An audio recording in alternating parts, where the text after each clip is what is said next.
Hello and welcome to Stretford Paddock. This is The Debate. My name is Joe. I'm joined by a very colourful Adam McKola today.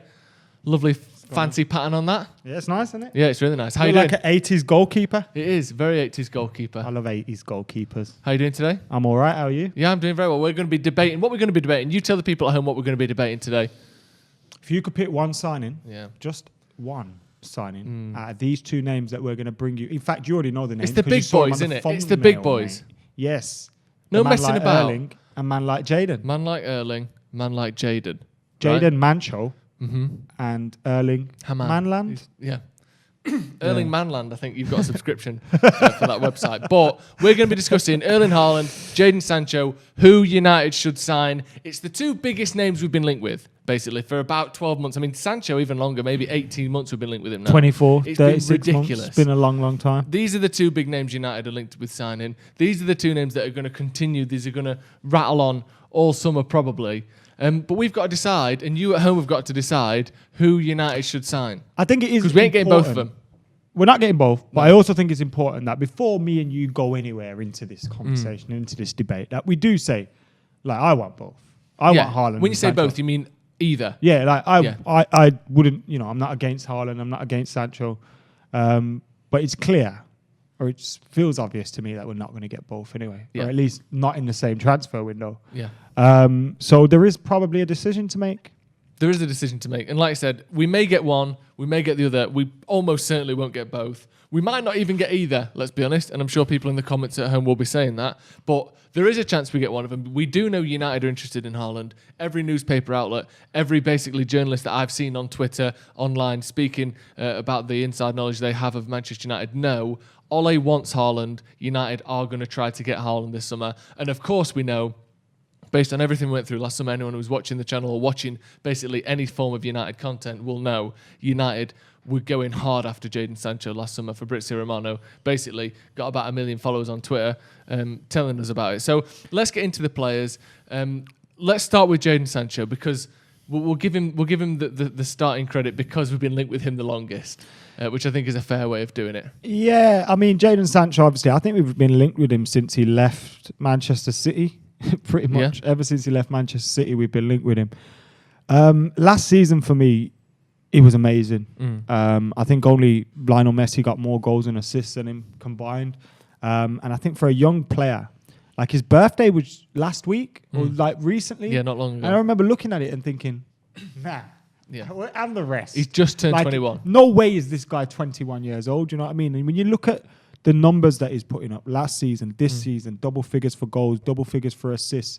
The guy's numbers as a right winger is just incredible. And then you factor into everything else into that. The skill, the trickery, the pace, the ability to play on both sides, in my opinion, and through the middle. The link-up play with others. Because you'll find at Dortmund, you've got a striker there in Haaland who wants to score all the time. You're going to have to be on the same wavelength of him. And to see the combinations that they both play, and I know it's a team performance there at Dortmund, but from someone so young and the consistency. And not only that, I think you have to take into consideration that this is a boy that left England, young English lad, left England when he was 18? I think he was 18, Maybe younger? Yeah. 17? Left the country to go to another country. Now, just to be a professional footballer, he's not living a hard life. But nevertheless, that's a difficult thing to do. And it's not something that people do a lot either, is it? Football. Yeah. Not at that There's point. not really a roadmap for that for English now players it's seen going as abroad. something that's quite Yeah, but regular. even then, it's a handful of players. But it was Sancho that made that. Yeah. And I think Reece Oxford went over there at one point. There was those kind of players that made it a thing. So I think to have the balls and the mental strength and everything to just leave England, go abroad and play your football. But I suppose he's been doing that all his life. He's from London. He was playing football in Manchester. So having to move around isn't anything new for him. But I think that shows an individuality, a mental strength, a confidence in his ability to be able to do that. And that makes me confident he would succeed at United. You mentioned before about numbers and stats. This season, all competitions, 31 appearances, 12 goals, 14 assists. So just under a goal or assist per game. And that was after what was described as a bit of a shaky start, wasn't it? There was people saying, the Dortmund manager was saying he's had better and more efficient games. He's lacking a bit of natural lightness at the moment. Of course, we speak to him, but it's not something you can rediscover just by talking. Is that a polite way of saying someone's a bit chubby? No, I don't know. It's not very light. I don't know. To me, that almost seems more like a mental health or sort of behind the scenes type comment of natural lightness. Well, he did want to leave. Not something you can rediscover by talking. Yeah, exactly. Maybe it was a sort of unsettled kind of, and he started not headspace.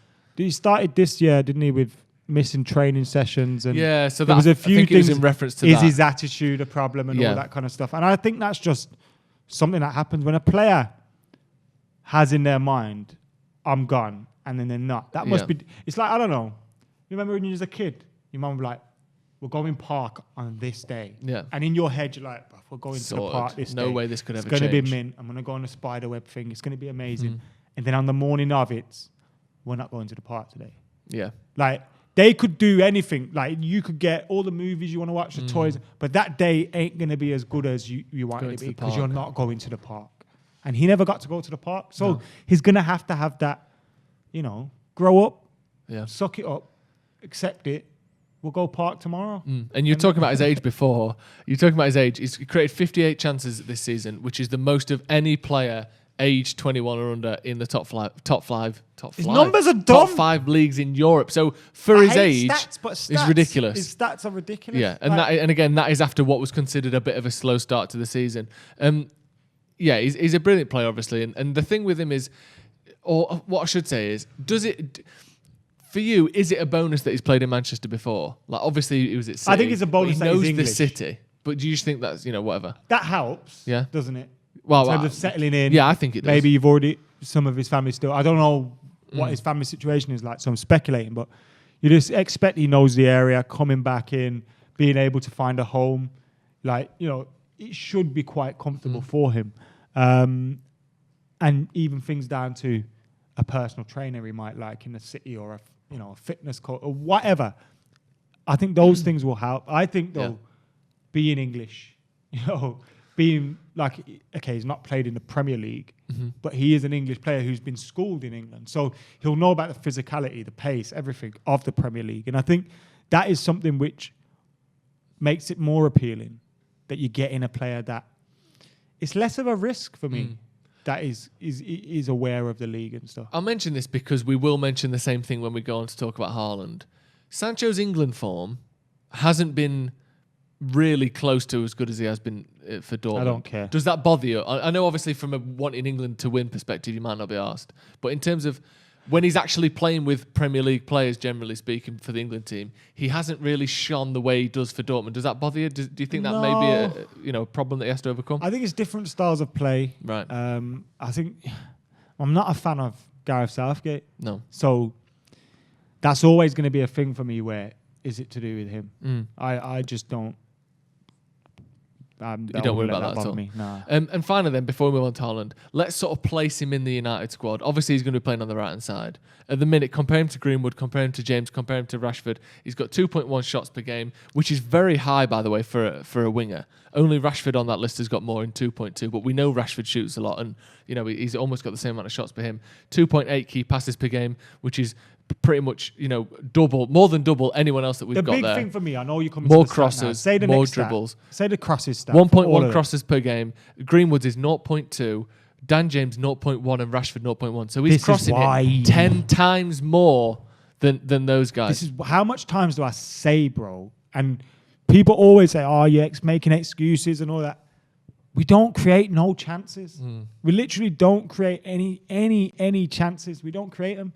And Jadon Sancho, as a right winger, natural right winger. Look, he's got as many shots as Rashford. Yep. Yeah. 2.1 more key to passes 2.2, so very similar. and more crosses. Yeah, and more dribbles. And more dribbles. That's because he's a natural winger. Yeah. We haven't had... Daniel James is a natural winger, but on the left.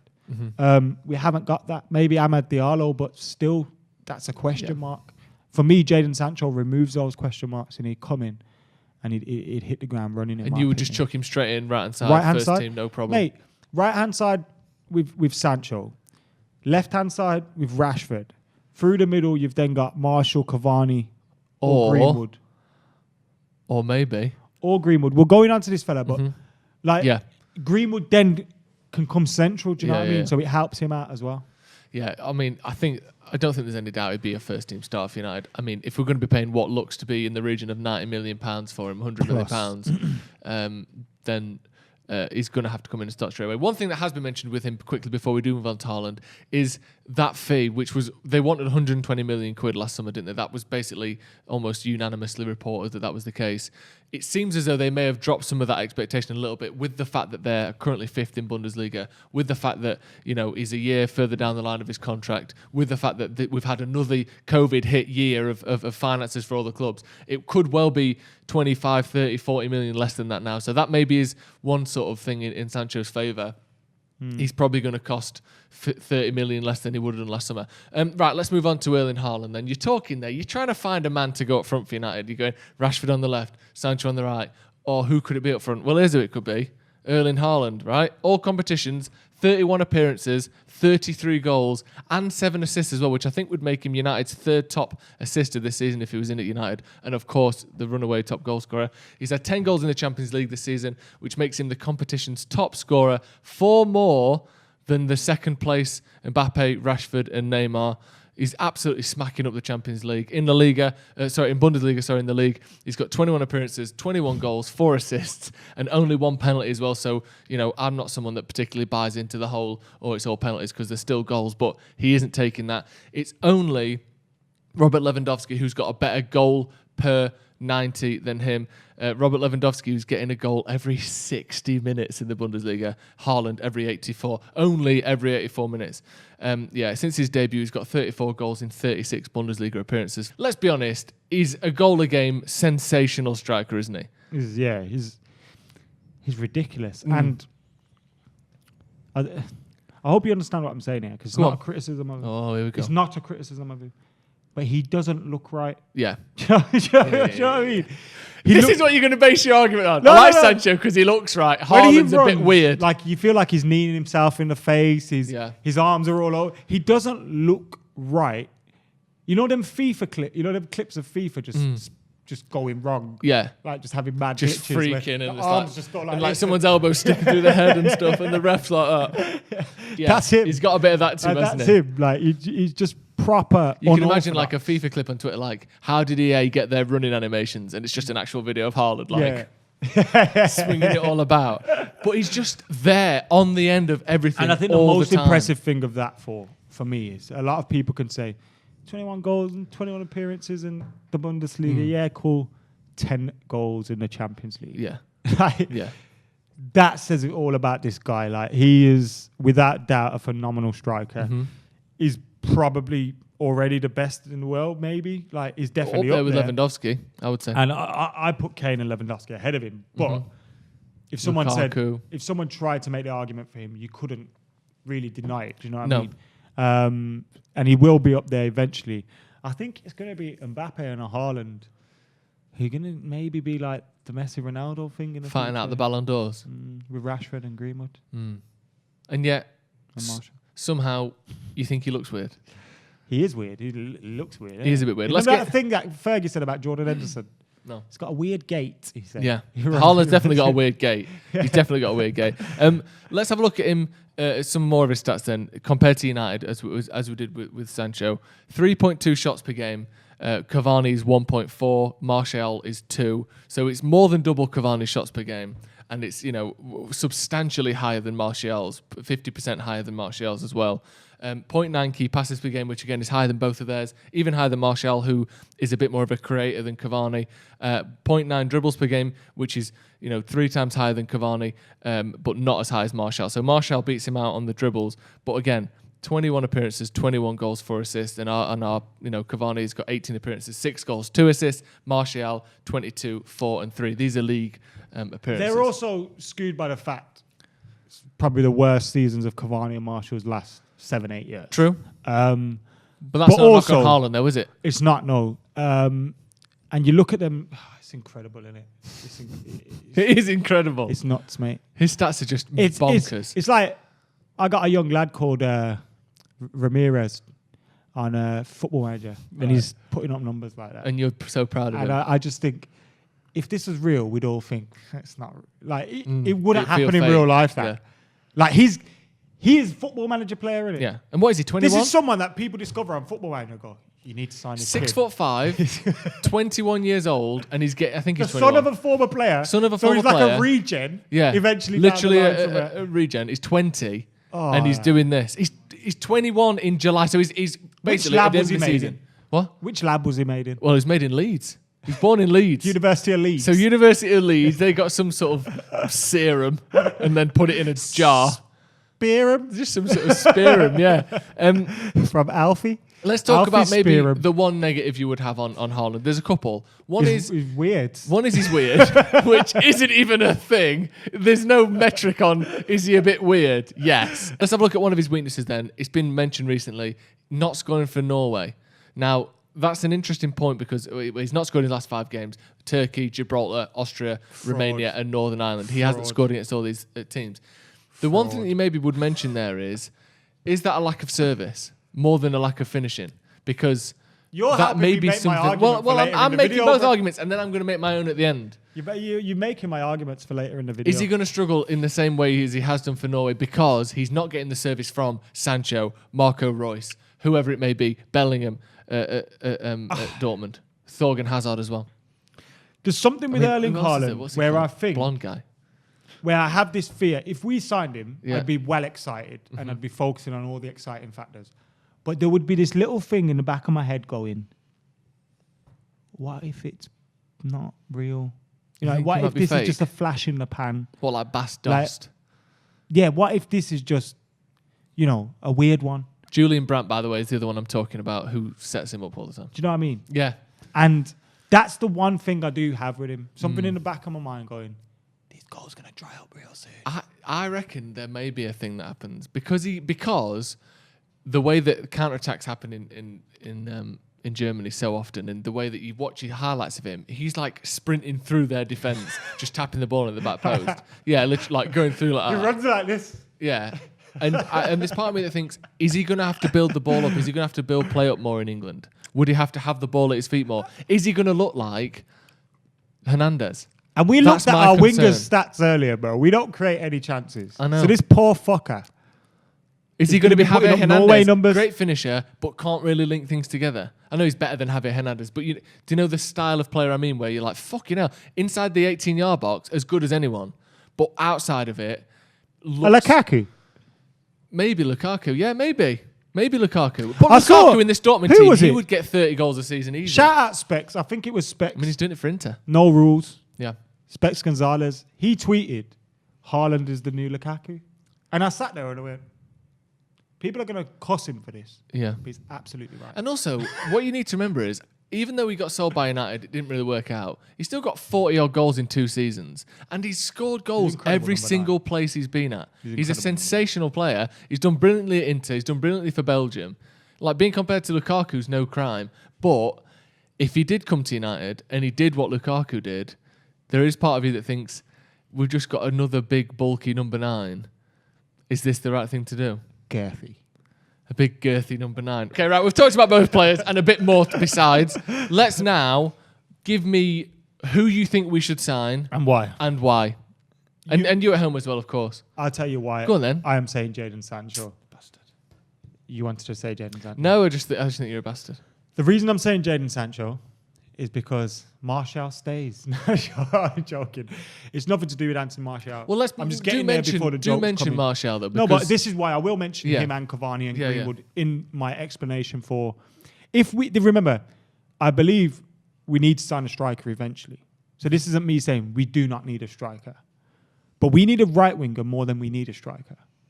We need someone to play on that right hand side to hold some natural width, so it isn't just Aaron Wan-Bissaka running down the line and creating chances, linking up play from there. You've shown me in these numbers already. Manchester United's wingers, we'll talk about. None of them had the same amount of crosses per game, creation of chance per game as Jadon Sancho. You had numbers for Haaland from Norway. Norway are a team that don't create as many chances as Borussia Dortmund. Yeah, I'm not saying that's because Haaland's a flop, but he hasn't scored as many goals as him. And the fear that I would have is you bring Haaland into this same Man United team now, so you take Cavani out, put Haaland in, take Martial out, put Haaland in. He's going to suffer from the same problems. Yes, because of his own individual ability and him being a great striker, he's going to get goals. But we will not create enough chances for him to benefit from having a new striker. And I actually think there's so much more we can get out of our current batch of strikers just by getting a proper right winger that would increase their goal output anyway for Cavani, for Greenwood, for Martial. Because as much as Martial's had a bad season in this campaign, he's not the only striker of ours to not be scoring. And that to me suggests there's a bigger problem there. Yes, we need a new striker eventually. And yes, I think it'd be great if we could get both, or next summer we go and get Haaland. Yeah? But I don't see us signing both this summer. And for that reason, the right winger spot has to get filled. Because if we buy a Haaland, yeah, next season, if we haven't bought a winger, we're going to be saying the same things. Oh, we needed a winger and we went and bought a striker. Do you know what I mean? Get a winger and watch Martial score more goals. Watch Cavani score more goals. Watch Greenwood score more goals. And then, if Cavani's going to leave or Martial's not, you've decided Martial isn't the man, go and get a next number 9. Even if Martial is the man, you still need a next number 9. Because you need competition in that position. So for me, Jadon Sancho, I think Haaland and Sancho are amazing players. I'd take them both right now. But if you were going to give me one, get the right winger in first. Because we're crying out for that so much. And we've got more strikers than we do right wingers. Yeah, I see what you mean. And I understand your points, and I understand that getting more service to the strikers we currently have will give those strikers more goals. But there is no sort of compromise on a deadly finisher. There's no compromise on someone that is in the right place at all times. Is your fear he goes somewhere else? Well, I mean, he might go to City or Chelsea. Or there's been a lot of teams that Haaland's been mentioned and linked with, and he will go somewhere if he doesn't go to United. He's not going to stick around at Dortmund for United to sign him in 2 years. It's not even a case of if we get Haaland, we're more likely to get Sancho next year than the other way around. I'm not thinking of that. I'm thinking, are we only signing one? Who do we need? Like I've said for a long time, United haven't signed a right winger that was bought and played at the right wing since we bought Valencia in 2012. And then he became a right back. Like we are crying out for right winger. I get that. But look at last season. United strikers, Martial 23 goals. Rashford, was it 21 goals, 22 goals? Mason Greenwood. Martial got 24, Rashford got 23. Yeah. Mason Greenwood 17. Like we haven't, the players who are creating the chances for those players are still in the squad. We've still got Rashford making chances. We've still got Bruno making chances. We've still got Greenwood and Martial are still here. But I think the reason that United are scoring less goals is because, as good as Martial is and has been, he's only really had one proper season as striker before this season. And I just think we don't know if he can be a top-class striker. And Cavani is a different matter. He was suspended for what he said on Instagram. He's been injured a lot. He's not really had a chance to fully get involved. His goal per minute is decent.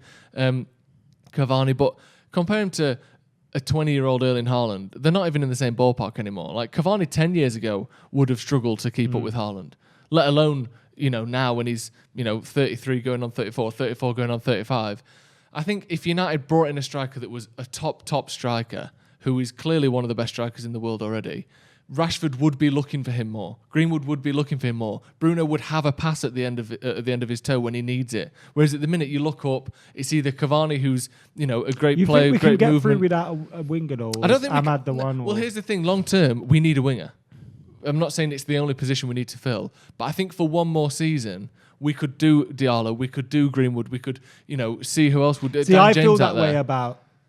I feel that way about a new striker. Yeah. I feel if you keep Cavani, and it depends on keeping Cavani, you could get through a season with Cavani, Greenwood, and Martial. Yeah, but get through because you've season. now got.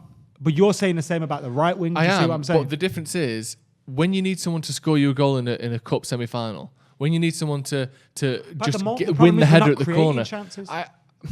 I get that to a certain extent, but we have scored more goals this season than we did last season. And that is without any strikers, let's be honest. I think, 4 goals and 5 goals between, respectively for Martial and Cavani in the league.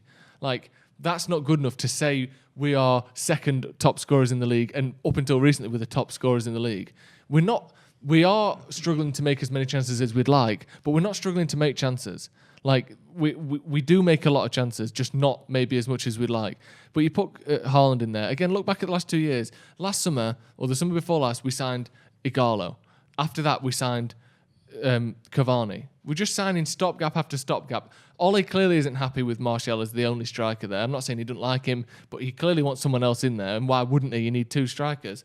But if we sign another stopgap in a position that you need someone to turn it on in a big game, you need someone to win you that game against City, or to win you that game against Leicester the other day, or Chelsea in the FA Cup last season, or Sevilla last season. Like, we need someone who turns up in those games. And 10 goals in the Champions League, 30 goals in, or 31 in 31 this season for Haaland. He's someone who might just get you the right type of goal rather than just a great number of goals, which he will. So for me, in terms of getting one of those players, a world-class number 9 is so hard to come by. Someone that will get you a goal a game is so hard to come by. I'd have to get Haaland. Interesting one. Interesting one indeed. Obviously, they're both fantastic players. Of course. And me and Joe clearly would take both of them at United right now. Either. But yeah, let us know your thoughts in the comments below. You've heard the stats, you've heard the opinions, you've heard Joe, and you've heard myself. Give our thoughts on why we believe Jadon or Haaland should be at Manchester United next season. If we could only get one of them. We're hoping for both. Probably end up with none. Yeah, if we're doing the odds, both is about 0.1%. One is about 6%. Neither, 94.9. Yeah. Or 93.9. So there you go. Get your thoughts in the comments below. Like, comment, share, and subscribe. Remember, it's a match week this week, so we got a game coming up, preview coming up, all that stuff on its way. Keep it locked. Like, comment, share, subscribe. Anything else you want to add, Joe? Not really. Just let us know who you think we should sign and if we will actually sign any of them. Or anyone. No, we won't. No, we won't. We might do. We're sounding like Howson's transfer review now. See you in a bit.